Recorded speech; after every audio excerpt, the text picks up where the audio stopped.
बांग्लादेश में एक चुनी हुई सरकार थी और उस चुनी हुई सरकार को एक भीड़ ने खूब हिंसक आंदोलन करे। उस भीड़ में उपद्रवी शामिल हुए, विदेशी ताकतें शामिल हुईं और धीरे धीरे उस सरकार को उखाड़ फेंका, क्योंकि बांग्लादेश की सेना उनसे मिल गई। इसी तरह का कुछ पाकिस्तान में हुआ था, जब इमरान खान की चुनी हुई सरकार को वहाँ की फौज ने किन्हीं विदेशी ताकतों की सहायता से उखाड़ फेंका था। यानी कि भारत के अड़ोस पड़ोस में जो लोकतांत्रिक सरकारें हैं, उनको अमेरिकन डीप स्टेट ने धीरे धीरे वहाँ की फौज और वहाँ के आतंकवादी तत्वों के साथ मिलकर गिरा दिया, हटा दिया। पूरी फासिस्ट प्रक्रिया अपनाई गई और जिनको हटाया गया उनके माथे पर फासिस्ट होने का लेबल लगा दिया गया। बांग्लादेश में सरकार गिरी। सरकार गिरने के बाद वहाँ के 1.5 करोड़ हिंदुओं की जिंदगी खतरे में आ गई। हमने ऐसे बहुत से वीडियो देखे, हम आप सब देख रहे हैं, लगातार वायरल हो रहे हैं सोशल मीडिया पर, कि वहाँ मंदिरों को जलाया गया, मूर्तियों को विखंडित किया गया, मूर्तियों को बचा बचा कर पुजारी लोग ले जा रहे हैं कहीं छिपाने के लिए कि वे मूर्तियाँ तोड़ी न जाएं। महिलाओं के साथ रेप किया गया, छोटी बच्चियों को भी नहीं बख्शा गया और यहाँ तक देखा गया कि गांव के गांव जला दिए गए, पूरे गांव में आग लगा दी गई। ये जो बीभत्स स्थिति हम बांग्लादेश में देख रहे हैं, उसके लिए कौन जिम्मेदार है? अमेरिकन डीप स्टेट, आतंकवादी ताकतें, या हमारा मौन? आप इस पर विचार करिए। भारत की सीमाओं पर हजारों विस्थापित बांग्लादेशी रोज आ रहे हैं, गुहार कर रहे हैं कि सीमा खोल दी जाए और हम अपनी जान बचाकर, अपनी महिलाओं की आबरू बचाकर भारत में आ सकें। लेकिन बीएसएफ के माध्यम से उनको समझाया जा रहा है, ऐसे कई वीडियो वायरल हुए हैं, कि आप लोग अभी लौट जाइए, अभी उसके लिए जो प्रक्रिया अपनाई जाना है वो नहीं हो पा रही है। बांग्लादेश की फौज ने भी, कई वीडियोस बता रहे हैं कि बांग्लादेश की फौज ने भी वहाँ हिंदुओं पर अत्याचार किया है, जबरन उनको पीटा है और मन चाही बातें उनके मुख से कहलवाई हैं, जो कि एक धर्मावलंबी हिंदू धर्म मानने वाला नहीं कह सकता है।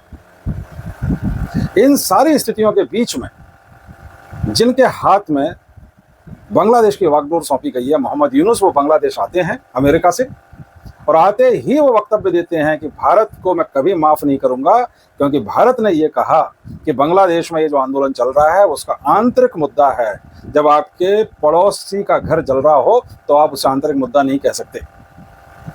मतलब चोरी और सीना चोरी, वहां की चुनी हुई सरकार को हिंसक आंदोलन करवा के, छात्र आंदोलन की आड़ में सारे उपद्रवी तत्वों को उसमें प्रवेश करा के सरकार गिरा दी और अमेरिका से सीधे आकर आपने सत्ता संभाल ली और भारत को धमकी दे रहे हैं। वहां के गृह मंत्री भी कह रहे हैं कि भारत बांग्लादेश के अंदर दखलंदाजी करने से बचे।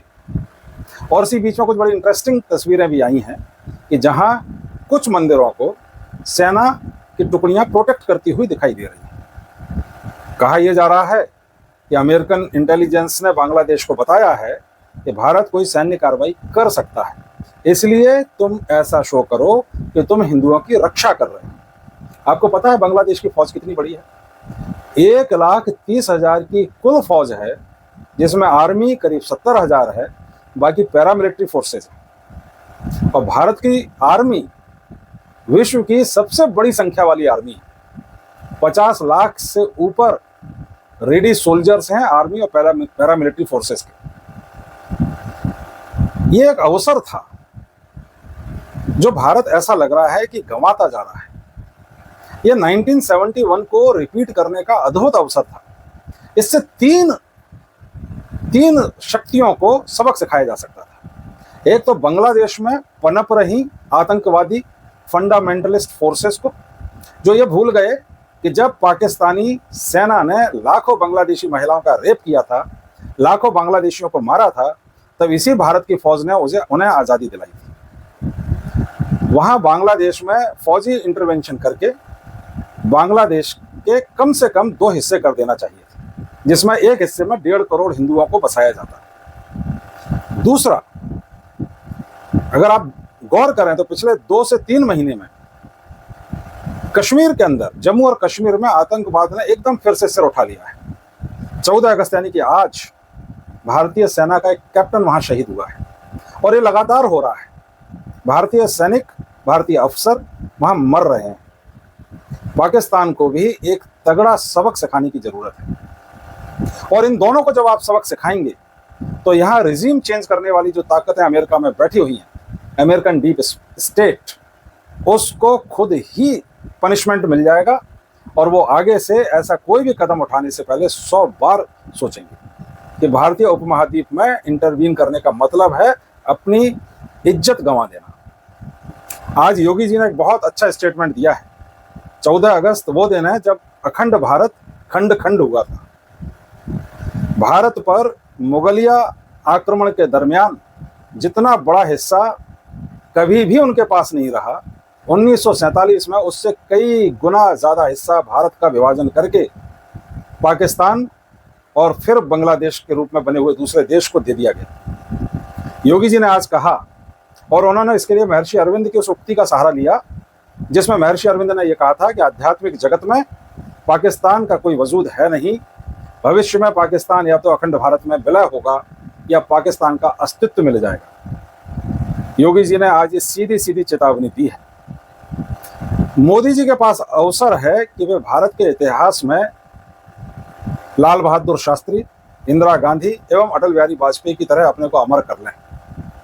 लाल बहादुर शास्त्री इसलिए अमर हैं कि उन्होंने 1965 में पाकिस्तान को धूल चटाई थी। इंदिरा गांधी इसलिए अमर है कि उसने भारत को आणविक शक्ति बनाया और 1971 में पाकिस्तान के 2 टुकड़े कर दिए। और अटल बिहारी वाजपेयी इसलिए अमर हैं कि उन्होंने भारत को दूसरा आणविक विस्फोट करके दिया जिससे भारत महाशक्ति के दर्जे पर पहुंचा और कारगिल में पाकिस्तान को बड़ी पराजय दी। मोदी जी ने छोटे छोटे पराक्रम दिखाए हैं, सर्जिकल स्ट्राइक और बालाकोट एयर स्ट्राइक, लेकिन इतिहास में अमर होने के लिए पाकिस्तान की कमर तोड़ना जरूरी है और बांग्लादेश को सबक सिखाना जरूरी है।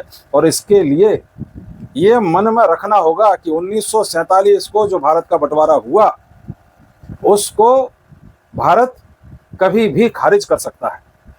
भारत के पास ये अधिकार सुरक्षित है कि 1947 में अंग्रेजों ने जो हमारे देश को खंड खंड किया, हम उसको ना स्वीकारें और इन दोनों टुकड़ों को पुनः भारत में मिलाएं।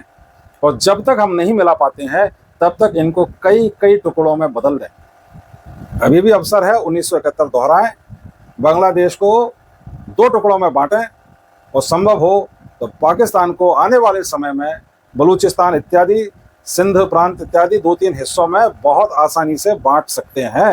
लेकिन मोदी जी, इसके लिए सीधी सोच चाहिए। आंतरिक राजनीति से अब आप अपने को ऊपर उठाएं और देश के लिए जो करना पड़े करें। हिंडनबर्ग जैसी मामूली ताकतें इस देश के अंदर आकर जो चाहे खेल खेल रही हैं और आप उनको सपोर्ट करने वाली ताकतों को कुचल नहीं रहे। हिंडनबर्ग को भी किसी ना किसी तरह से सजा दी जाए और हिंडनबर्ग की उस टूल किट को चलाने वाला जो पूरा इकोसिस्टम भारत में मौजूद है, उस इकोसिस्टम को नेस्तनाबूद किया जाए। नमस्ते दोस्तों, फ्री वॉइस की तरफ से मैं आपको प्रणाम करता हूं। आगे भी ऐसे विषय आपके सम्मुख लाऊंगा। पुनः नमस्कार।